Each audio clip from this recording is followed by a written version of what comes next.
Mr. P.B. Chandran, Chairman and Managing Editor, Mathrubhumi, Shreyams Kumar, Managing Director, Mathrubhumi, editors, younger family members of P. Virendra Kumar,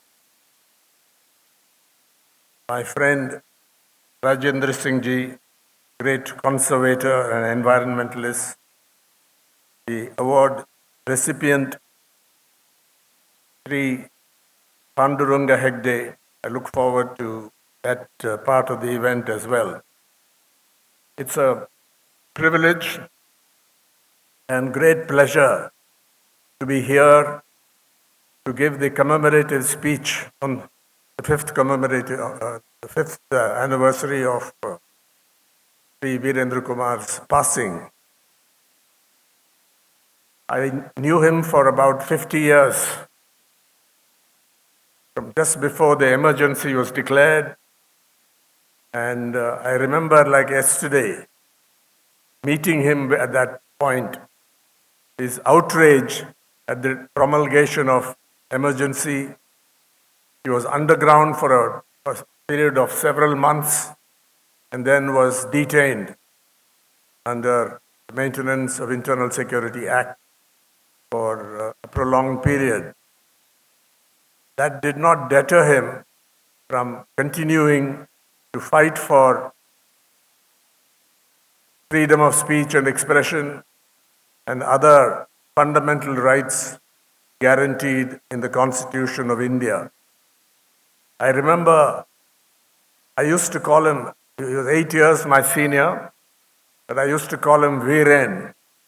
And I remember the many conversations we had and his versatile interests. He was a committed socialist, a lifelong socialist, influenced by the ideas of Jayaprakash Narayan and before that Ram Manohar Lohia, and also came under the influence of somebody I knew very well, A.K. Gopalan at that time. And I think his act of fighting, taking the emergency head on, was the first indication for me of the caliber of the man. Then I learned that he had many other interests, including his commitment to environmentalism. He is holding the first water congress in a small hamlet. The protests he led against a multinational company which was unfairly or unjustly exploiting water resources in a tribal area. I also learned, in fact, I participated in some events where I heard his oratory brought alive today by that video, and also his writings. He was a multifaceted personality, but his most enduring legacy, there's no question about it, is his act along with his initiative in rescuing Mathrubhumi, and along with his team, and Mr. Chandran is here as one of the players in that act, his services to Indian journalism by rescuing, restoring, and helping to build Mathrubhumi as one of our finest national newspapers. Robin Jeffrey, in his book, India's Newspaper Revolution, has a lot of insights on what happened in Indian language journalism, and he paid particular attention to the state of Kerala, which had many advantages when it came to newspaper reading, newspaper circulations, and the newspapers innovating, using new technology to spread their influence, their circulation and influence, and also building revenues.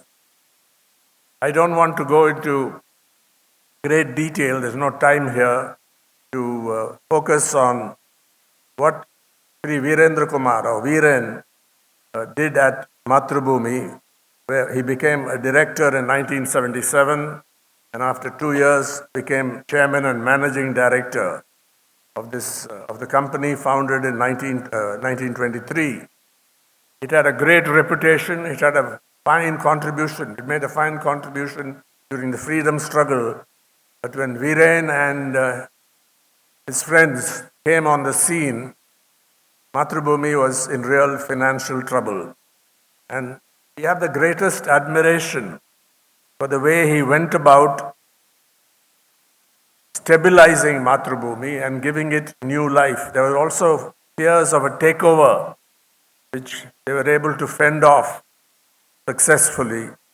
And once the leadership or ownership of Mathrubhumi was stabilized, then I think there was no limit to what could be done with it, from 2 editions to 14 editions, and diversifying in various areas, and now digital journalism. I don't know what initiatives are being tested in the use of artificial intelligence right now, but I'm not going to go into that. But Mathrubhumi has diversified, has become a very important part of the social and intellectual life of Kerala and beyond. So I think it is apt and relevant to discuss the state of the news media and journalism in India on an occasion where we are remembering my friend Viren, because that was his most enduring legacy. His belief in freedom of speech and expression, his belief in independent journalism, belief in a progressive outlook, a socialist outlook, a journalism rooted in social justice, while being free and independent, also exercising social responsibility in a forward-looking way. So for all these reasons, I think it is apt to discuss this today. There are 3 basic reasons, I think, why we need to discuss the present state of the news media and journalism in India. Discussing this, as I said, is particularly relevant on this occasion, because given the passion of Sri Virendra Kumar for free speech and independent journalism, a journalism that matters to society and is valued by it. The first reason is the intrinsic relevance and value of journalism as a democratic craft. Journalism, as it has evolved in modern times, is best understood as a form of expression or brain work that includes making news judgments, gathering evidence, constructing narratives, and making sense of things, and as a method of capturing and representing the world of events and ideas as they occur. But journalism as a profession is not value neutral. As a sort of trade-off for the robust and far-going freedom it lays claim to, it accepts the obligation of exercising social responsibility in the best media organizations and among the best practitioners of the democratic craft. Social responsibility brings in well-defined, teachable, and transparent standards of performance. Over the decades, a large literature has been produced on the constitutive elements of journalism and on templates of socially and ethically accountable journalism. This literature has yielded codes of practice, codes of professional ethics that privilege such principles as truth-telling, freedom and independence, fairness and justice, humaneness, and working for the social good. At a practical level, the journalistic method of capturing and representing the world of events and ideas as they occur emphasizes such disciplines as fact-checking, verification, investigation, rigorous data sourcing and analysis, providing context and meaning, and maintaining proportionality and perspective. It was not for nothing that the great writer Gabriel Garcia Marquez weighed in on the virtues of journalism as a democratic craft and on the need for journalism schools to return to basic training on the job and to restore journalism to what he called its original public service function. In a 1996 address that was read out to the General Assembly of the Inter-American Press Association, the Nobel Prize-winning novelist who had started out as a journalist and remained engaged with journalism and journalism education all his life, described why he was passionate about journalism. And I quote some of the lines from that speech. Journalism is an insatiable passion that can only be digested and humanized by its brutal confrontation with reality. No one who hasn't suffered it can imagine that servitude that feeds on the unexpected occurrences in life. No one who hasn't lived it can even conceive supernatural heartbeat produced by news. No one who wasn't born for this and is willing to live only for this would persist in an occupation that is so incomprehensible and voracious as if it were going to last forever. It doesn't allow for a moment of peace while it starts all over again with more ardor than ever in the next minute. It is self-evident that journalism as a democratic craft needs the widest freedom and space to flourish. I assume that no one in this audience has any problems with the proposition that a democratic constitution and the rule of law must give high priority freedom of speech and expression as a basic right available to all citizens. Article 19(1)(a) of the Constitution of India guarantees freedom of speech and expression as a fundamental right. This right, hard won in the freedom struggle against a highly repressive and censorious British Raj, is deemed to be unamendable thanks to the basic structure doctrine propounded by the Supreme Court of India. Freedom of the press is not explicitly mentioned in the Constitution. But the Supreme Court has, through judicial interpretation, read it into Article 19. Unfortunately, notwithstanding the Supreme Court's judicial interpretations, freedom of speech and expression comes up against an expansive 19(2).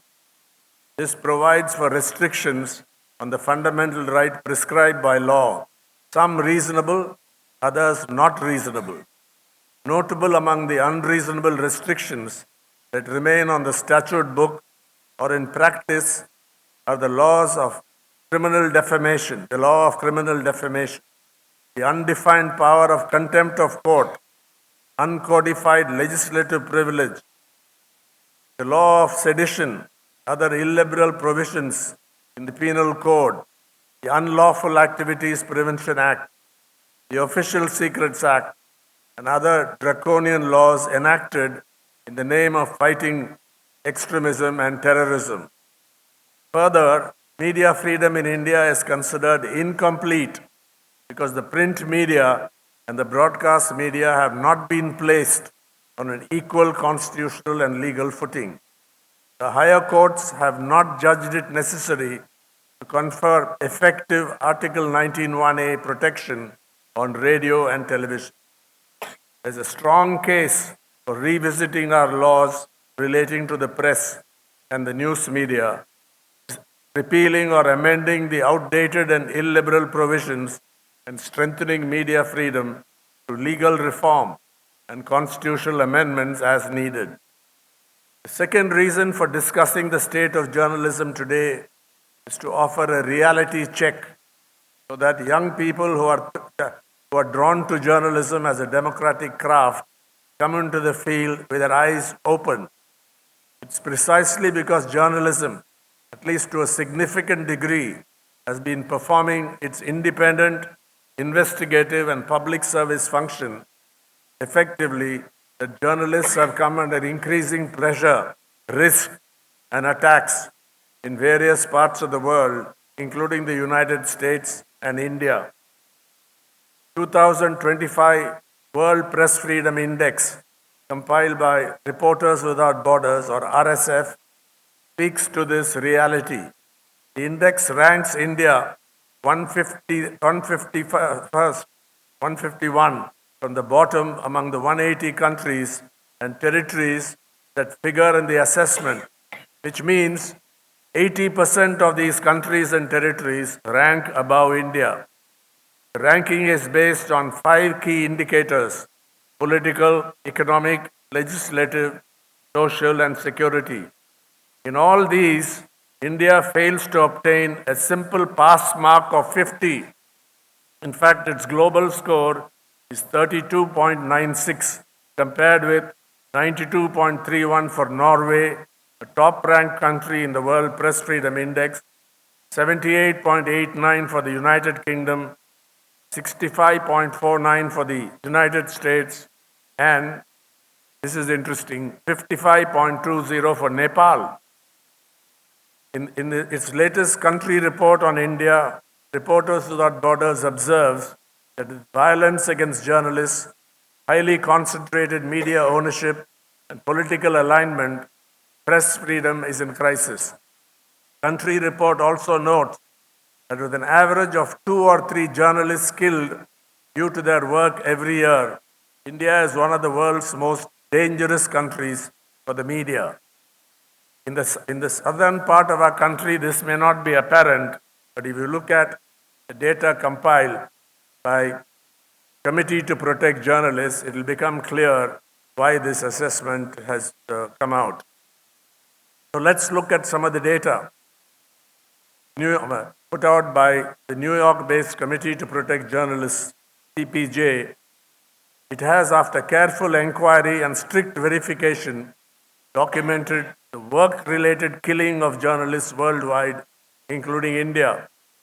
Worldwide from 1992, that's the year CPJ began to collect the relevant data, up to now, 1,823 journalists and media workers have been killed in the course of their work. Of the 1,823, 1,686 were journalists, 1,686 journalists.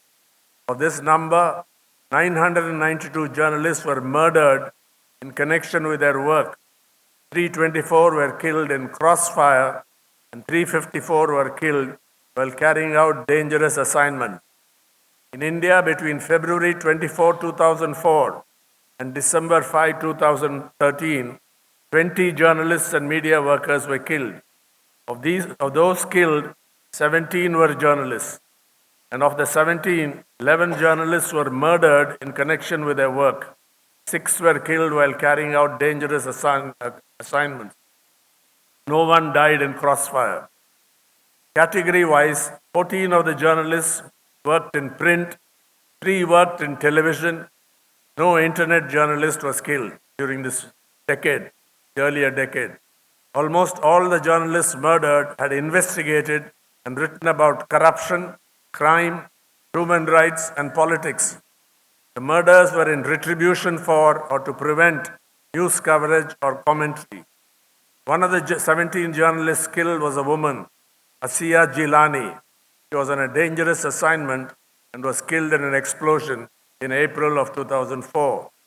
The data show that the situation has worsened drastically from 2014, with hate speech, Hindutva communalism, and intolerance on the rise, and with disinformation and misinformation weaponized and rampant in the social media.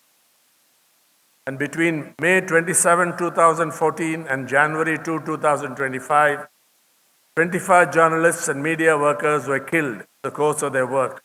All 25 were journalists. Of those killed, 21 were murdered in connection with the work. 1 was killed in crossfire, and 3 were killed while carrying out dangerous assignments.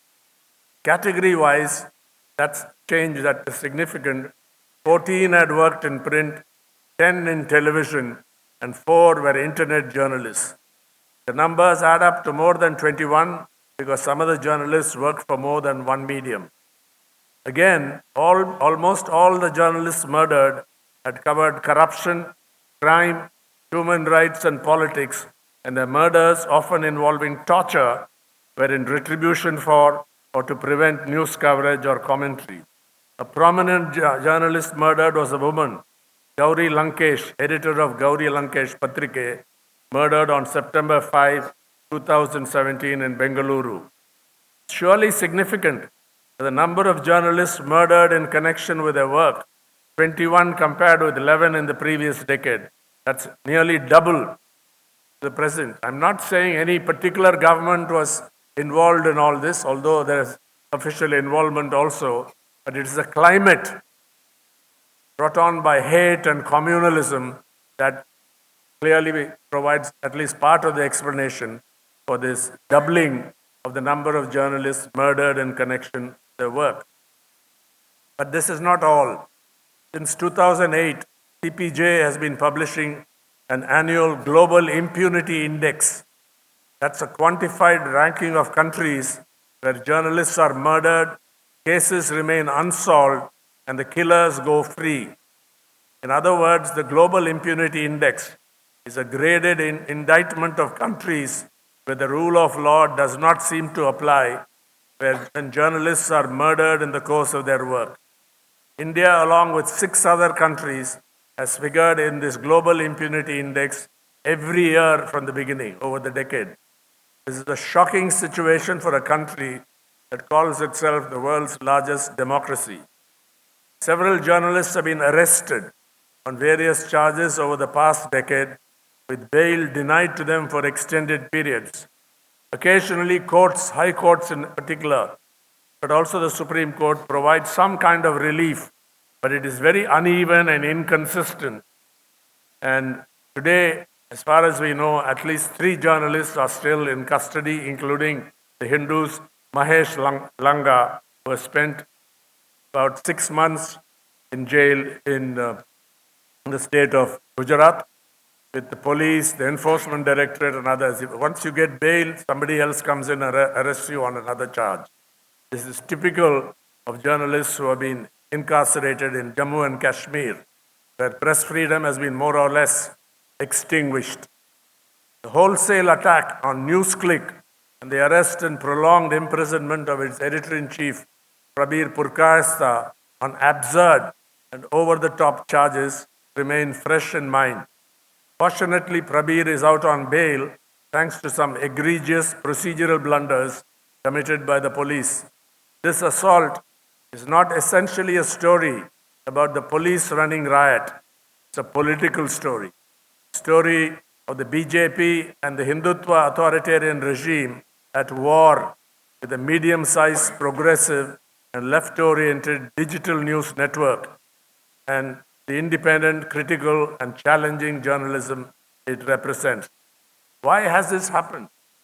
The main answer is provided by the intensely divisive and polarizing communal climate, the orchestrated hate campaigns and crimes, and the fascistic violence directed at minority and some other targets to send a message. India had witnessed and experienced some of this from the 1990s. The situation has turned qualitatively worse post-2014. Communalism as a political mobilization strategy, the rejigging and manipulation of state institutions, the rise and enormous spread of the social media and society, and the weaponization of hate speech, disinformation, misinformation, and toxic propaganda in both the social media and unfortunately also in sections of the mainstream media. These have combined to cast a shadow over Indian democracy and the Indian media landscape. For a deeper analysis, we need to look at the political economy context in which the news media and journalism have struggled to play their roles. And to see this in even wider context, we need to look at what has been happening to the world's, quote, largest and, quote, oldest democracies, while Prime Minister Modi and President Trump have strikingly different backgrounds and styles. Their administrations share an authoritarian disdain for their constitutions and the values, spirit, and even the letter of these foundational charters. According to India scholars, Christoph Jaffrelov and Prathinav Anil, India's first dictatorship, the emergency during which Viren was lost his freedom for several months, being underground, and then underground at least you have some freedom, but also detained. The emergency imposed in June 1975 by Prime Minister Indira Gandhi and brought to an end 21 months later to a decisive electoral defeat for her party. According to his India scholars, that was a complex phenomenon that was neither a parenthesis nor so much as a turning point, but what they call a concentrate of a style of rule, an elan alive today. This involves, among other things, a dialectical relationship between populism and authoritarianism. It is this relationship that has been at play over the past decade, eating into the vitals of Indian democracy. The regime backed by the RSS and its affiliates has taken the path of incremental authoritarianism, softening up and wherever possible, suborning constitutional and democratic institutions and undermining India's already stressed secular foundation. Though these actions have been extensively reported, to some extent in our own media, but also in the international media, they are worth repeating. The government has brought executive power to bear on the independence of two constitutionally empowered institutions, the Election Commission of India and the Supreme Court, which in the assessment of some critical lawyers has been turned largely into an executive court. This is arguable, but that's what critics say. The regime has conducted targeted assaults on freedom of speech and expression, media freedom. I've already gone into this. It has used anti-terror, sedition, and other draconian laws to incarcerate journalists, students, human rights defenders. On students, I just read in the Indian Express today that the Bombay High Court has chastised the police and also the state government and the college authorities for treating an engineering student, a 19-year-old young woman who had shared an Instagram post on Operation Sindoor, treating her like a hardcore criminal. It's a very strong indictment of how this is being used. And they freed her on bail, but also gave her many other reliefs. You have to watch this sort of thing. It's a welcome relief by the court, a very strong indictment. But just for sharing social media posts, later she apologized and deleted it. Probably there's no reason to apologize and share it. It was just something there. But we did it in any case. So they have condemned the police and the state government for treating her like a hardcore criminal and filing an FIR and actually arresting her. The government has almost certainly conducted illegal surveillance against many journalists, politicians, and civil society activists and other selected targets by deploying NSO groups, military-grade spyware, Pegasus. I'm a petitioner in this case before the Supreme Court, and the Supreme Court had the matter investigated by an expert committee that has not yet made its findings public or come to a clear conclusion.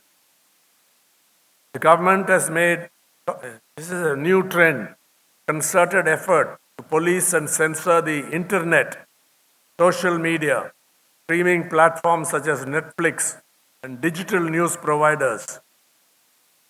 Mathrubhumi is very much into digital play, the digital space, and I think it'll be greatly interested in following these trends. First, we saw the Information Technology Intermediary Guidelines and Digital Media Ethics Code rules 2021. Those rules were subsequently updated to make them more restrictive. Then you had the Digital Personal Data Protection Act 2023, which facilitates data collection and processing by the government and private entities rather than data protection. Now we have the biggest threat of them all, the Broadcasting Services Regulation Bill 2024, which seeks to extend the government censor's hand beyond OTT content and digital news, bring under its scope social media accounts and online video creators.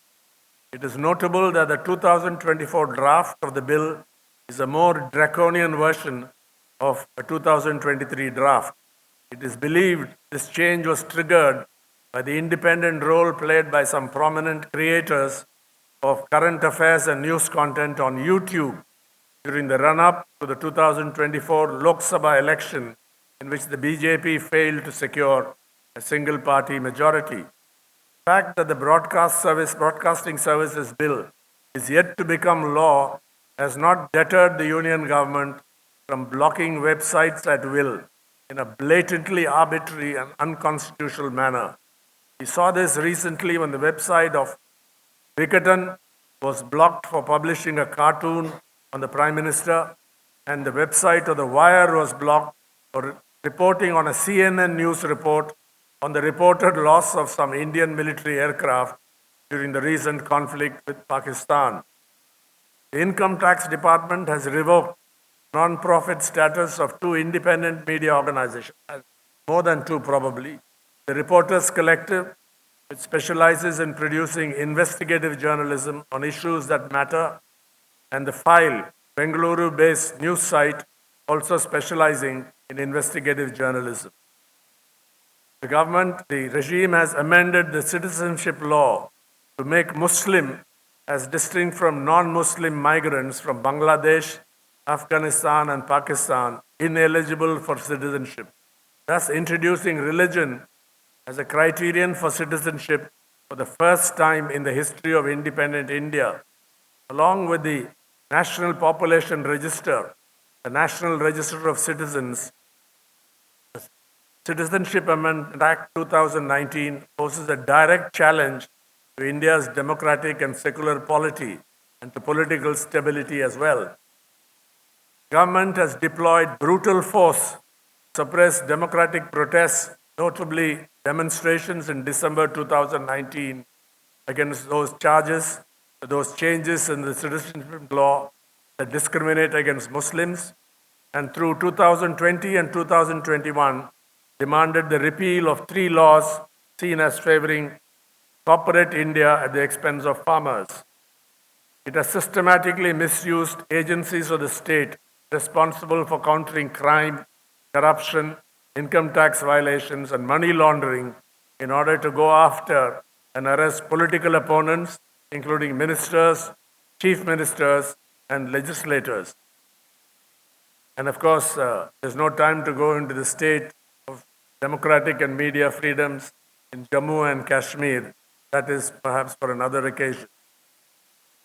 Finally, the regime has made the use of governors who are openly partisan in an attempt to undermine elected state governments run by opposition parties, thus embettering relations between the states and the national government in several cases. And the Chief Minister of Tamil Nadu, M.K. Stalin, has been in the forefront of opposing these attacks on federalism or quasi-federalism, as has been the Chief Minister of Kerala on many occasions. All this is not to say that everything was in great shape before. Under Congress rule, the post of governors was blatantly misused, and President's rule was used as a weapon to bring down state governments. Both Tamil Nadu and Kerala have witnessed this phenomenon in the past, the history of India's center-state relations. So, and then you had the emergency where federalism was totally trampled. So all this is not to say that everything was in great shape, but this is a new stage of development of this trend. The third reason why we need to discuss the state of journalism has to do with the economics of contemporary journalism. I refer here to the digital disruption that was first experienced by mature media markets of developed countries and had spread at varying speeds to other parts of the world. This unprecedented disruption, the media ecosystem, was brought on by transformative digital technologies and by digital hegemons Google, Apple, Facebook, Amazon, Twitter, and so on. Now we have what is being labeled as the AI revolution. One aspect of the media crisis in Western countries has been the decline and fall of the well-established 20th century business model. In that model, buoyant advertising revenues paid for expansive journalism in print, radio, and television brought handsome profits, in some cases super profits, to the media owners. The other aspect of the crisis has been the complex set of changes in audience behavior and news consumption, accompanying the mass migration from print and other analog platforms operated by the traditional news media, digital platforms with their constantly transforming tools and techniques. We can understand this as the challenge of engaging the audience that has been getting away. This trend has been particularly evident among young people, those between the ages of 12 and 30. More recently, some major news organizations like the New York Times, the Washington Post, and the Financial Times, Guardian, and their counterparts in non-English speaking languages in the West have reshaped and, in a sense, reinvented themselves as effective digital age players. Subscription model, fine-tuned to attract and retain a mix of loyal and fence-sitting readers, seems to be working for them. There are also several pure-play digital news ventures which are making a go of it in the media marketplace. But the sense that the news media are not in control of their future persists in many parts of the world. Until about 10 years ago, India seemed to be in a better place, with growth continuing in print, television, and on digital news platforms. The COVID-19 pandemic dealt a heavy blow to this trend. Today, print readership is stagnant, while readership on digital platforms is growing. But there are no commensurate revenues for this growth. The digital age took its time to arrive in our country. For well over a decade, India lagged behind several developing countries, notably China, in internet use and broadband development. This led to a general attitude of complacency and denial in mainstream media organizations towards what was coming. I speak as an insider, my experience in the Hindu and also observing what happened in various other media organizations. But that situation has changed dramatically. There's been a rapid rise in the number of users, the internet, and of course the social media, search engines and messaging apps, with now India leading the world, the number of Facebook, WhatsApp, Instagram, and YouTube users. However, Twitter use has not grown that much. It's about 25 million. So it's a surprise that it's a wonder how some of those on Twitter who claim following of 100 million and so on, whether you're talking about politicians or sports people, where the rest comes from in a country which only has about 25 million Twitter, now called X users, so on.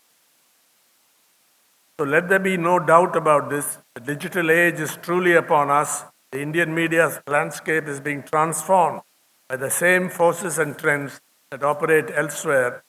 The same kind of vital challenges must be faced, although the time scale and effects might be somewhat different.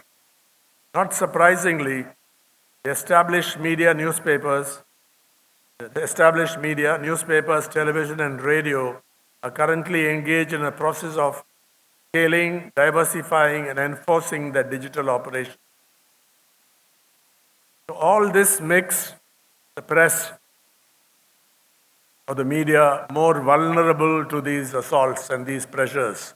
And we saw that during the recent conflict when not just the social media, but even prominent sections of the established media, notably news television, right-wing news television channels, put out a lot of lies about Indian troops attacking the port of Karachi, even entering Karachi and so on. And this got wide coverage in the social media as well. There's an interaction between these propagandistic channels, particularly television channels and the news media, and you saw that no action was really taken against them. So this makes it more vulnerable, but also it gives you new resources and tools to not just to survive, but to protect yourself. Our press is more than 2 centuries old, well over 2 centuries old. Its strengths have largely been shaped by its historical experience, and in particular by its association with the freedom struggle. This applies to both the Hindu, which was founded in 1878, and Mathrubhumi, which was founded in 1923, and very, very close to the people during the freedom struggle, although circulations in those days were very limited. Long struggle for independence, sharp ideological and political divides, controversies and battles over social reform, radical and revolutionary aspirations and movements, compromising as well as fighting tendencies, all these are found reflection in the character and performance of the Indian press over the truly long term. There is still considerable, let us look at some of the positive aspects today, because I don't want to end on a grim note, although we have to face reality. There's still considerable diversity in the Indian newspaper, the Indian news ecology, whether we're speaking about newspapers, television, radio, or the new media. Pluralism in the Indian media can be said to reflect the vast regional, linguistic, socio-economic, and cultural heterogeneity of the subcontinent. A positive factor for our news media that over the past several decades, that social representativeness has broadened. For one thing, there's been a rapid feminization of the newsroom. Alongside this, composition of the journalistic workforce has become more inclusive in socio-economic and regional terms. However, the number of Dalit journalists in the mainstream news media continues to be insignificant. The problem is that this diversity cannot conceal the growing concentration of ownership in the media industry, and most prominently in television. 2025 RSF country report on India notes that Prime Minister Modi has engineered a spectacular rapprochement between his party and the big business families dominating the media. Reliance Industries Group, I'm quoting from that country report, Reliance Industry Group's magnate Mukesh Ambani owns more than 70 media outlets that are followed by at least 800 million Indians. The NTTV channel's acquisition at the end of 2022 by Gautam Adani signaled the end of pluralism in the mainstream media. This is arguable, but it's a major development. I think this is an exaggerated assessment, but it does point to what could turn out a difficult to reverse trend. Now, looking forward, the Wire recently celebrated 10 years of its founding, terming the event a decade of living dangerously. Founding editor Siddharth Varadarajan elaborated on the reasons he and the two other founding editors, M.K. Venu and Siddharth Bhatia, launched The Wire. After dealing, of course, Siddharth Varadarajan has a very dismissive attitude towards what is happening in the mainstream media. I don't fully agree with that, because his view is that it's the new digital players, news providers that are really keeping independent journalism alive. It's only partly true. I think there are large sections of the mainstream media that continue to perform their role independently and with a sense of social responsibility. This may be diminishing, but it's still a considerable section of the social media. Anyway, that is debatable. But where I agree is, after dealing with the harassments, the threats, the pressures, and the assaults independent news media have faced during the dangerous decades, Siddharth ended on a high note, with which I agree. And I quote, "Above all, let's resolve to keep that unmute button pressed at all times. There is no place for fear or anxiety. Indians have to speak up because that is the only way to ensure Naya Bharat is Apna Bharat. I entirely agree. As I said, the only way to protect media freedom is to exercise your right to free speech and independence, come what may.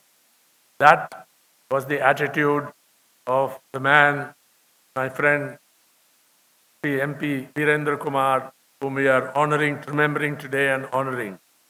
Journalists in India are lucky that a large number of lawyers, including some of our top lawyers like Kapil Sibal, are coming forward to appear pro bono in their defense. I think we can maintain our independence, whatever pressure comes at us. I would like to end on this note and thank my hosts and Mathrubhumi for giving me the opportunity to present these views at some length. Thank you very much.